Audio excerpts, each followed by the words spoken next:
Hello friend, हमारे YouTube channel में आपका स्वागत है। आज हम देखेंगे प्रोटीन। प्रोटीन क्या है? प्रोटीन देखेंगे आज। प्रोटीन ग्रीक भाषा के प्रोटियाज से बना है। प्रोटीन जो है, प्रोटीन ग्रीक भाषा के प्रोटियाज शब्द से बना है, जिसका अर्थ है प्रथम स्थान या सर्वोत्तम स्थान ग्रहण करने वाला। प्रोटीन शब्द किसने दिया? प्रोटीन शब्द किसने दिया? यहाँ शब्द पूछा गया है प्रोटीन शब्द के बारे में। प्रोटीन शब्द किसने दिया है? वर्जीलियस ने दिया है। प्रोटीन की खोज किसने की है? यहाँ प्रोटीन की खोज करने की बात कही गई है। प्रोटीन की खोज मुल्डर ने की थी और किस सन में की है? 1838 में। 1838 में खोज की है। प्रोटीन की खोज मुल्डर ने 1838 में की है।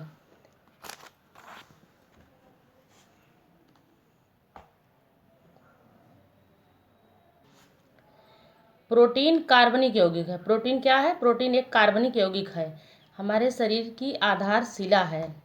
प्रोटीन जो है ये हमारे शरीर की आधारशिला है। इसमें नाइट्रोजन युक्त पदार्थ हैं। प्रोटीन के द्वारा हमारे शरीर में बनता है हार्मोन। प्रोटीन के द्वारा हमारे शरीर में हार्मोन, एंजाइम,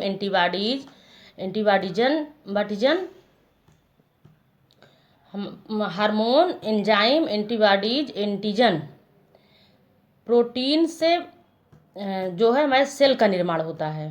प्रोटीन से सेल, कोशिकाएं, प्रोटीन से हमारे कोशिकाएं, सेल, ऊतक, टिश्यू, अंग, आर्गन, अंगतंत्र और शरीर। प्रोटीन से जो है ये हमारे जाके सारे मिलकर ये हमारे शरीर का निर्माण होता है।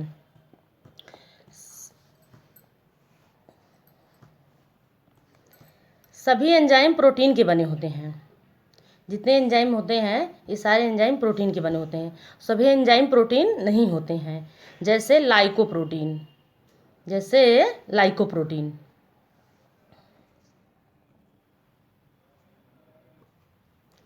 प्रोटीन का संगठन देखेंगे यहाँ हम।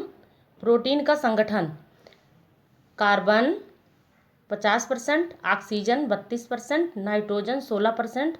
औसत में, अगर ये औसत में पूछा जाएगा तो 13 से 20%। ये यहाँ से प्रोटीन का संगठन से यहाँ से जो है ये क्वेश्चन आया था। यहाँ से अब की बार टीजीटी में क्वेश्चन पूछा गया था कि नाइट्रोजन, प्रोटीन में कितने % नाइट्रोजन होता है। यहाँ से क्वेश्चन पूछा गया था। Hydrogen 7%, sulphur 3%, phosphorus 3%। ये सब मिलकर प्रोटीन का निर्माण हुआ है। प्रोटीन कई अमीनो एसिड से मिलकर बना होता है। मतलब इतनी मात्रा होती है ये। Carbon, oxygen, nitrogen, hydrogen, sulphur और फास्फोरस की इतनी मात्रा प्रोटीन में पाई जाती है। प्रोटीन कई अमीनो एसिड से मिलकर बना होता है।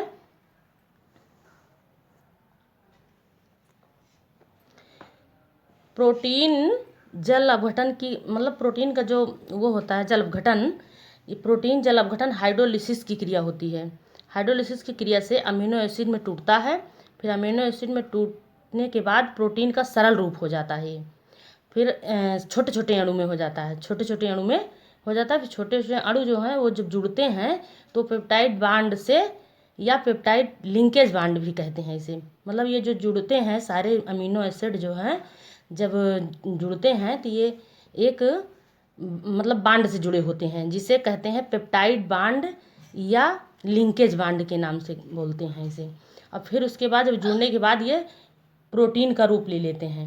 प्रोटीन जो है कई अमीनो एसिड से मिलकर बने होते हैं, और ये जब जुड़ते हैं आपस में, सारे बांड आपस में जुड़ जाते हैं तो ये प्रोटीन का रूप ले लेते हैं।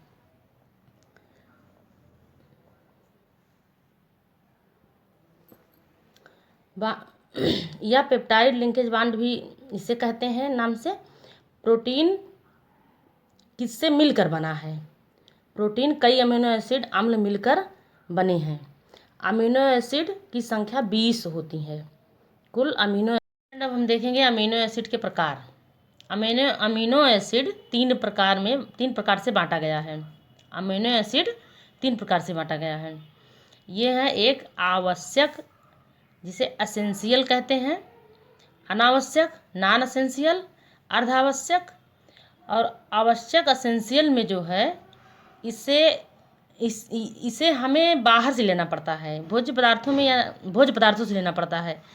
आवश्यक एसेंशियल अमीनो एसिड इसे हमें बाहर से लेना पड़ता है भोज्य पदार्थों से, और अनावश्यक जो है हमारे बॉडी में स्वतः निर्माण होता है इसका। तो हम देखते हैं आवश्यक अम्ल। आवश्यक अम्ल जो हैं ये 10 होते हैं। ये इन 10 में ये हैं arginine, histidine, threonine, methionine, lysine, leucine, isoleucine, फिनाइलिन, valine, tryptophan. और ये अर्धावश्यक हैं। ये हिस्टिडीन और आर्जिनिन। हिस्टिडीन जो है ये नवजात बच्चों के लिए आवश्यक है और आर्जिनिन किशोरों के लिए आवश्यक है ये। और अनावश्यक में हम देखेंगे, अनावश्यक में है proline, alanine, cysteine, asparagine, tyrosine, glutamate, aspartate, glutamine, serine, glycine. तो ये जो है अमीनो अम्ल हैं हमारे, ये 3 भागों में बटे हैं। 3 भागों में बटे हैं। ये अर्धावश्यक जो हैं ये नवजात शिशु के लिए, और आर्जिनिन किशोरों के लिए, हिस्टिडीन, आर्जिनिन। ये आवश्यक जो हैं ये हमारे शरीर में स्वतः नहीं उत्पन्न होते हैं, इनको हमें बाहर से लेना पड़ता है, खाद्य पदार्थों से लेना पड़ता है। और अनावश्यक जो हैं ये हमारे शरीर में उत्पन्न होते हैं, ये हमारे शरीर लिए ये नहीं उपयोगी नहीं होते, उपयोगी होते हैं, लेकिन इन्हें हमें बाहर से नहीं लेना पड़ता, ये हमारे लिए स्वतः उत्पन्न होते हैं हमारे शरीर में। तो गाइज आज के लिए इतना ही। आगे हम आपके लिए ऐसे ही वीडियो बना के देते रहेंगे। हमारे चैनल को आप लाइक कीजिएगा, सब्सक्राइब कीजिएगा।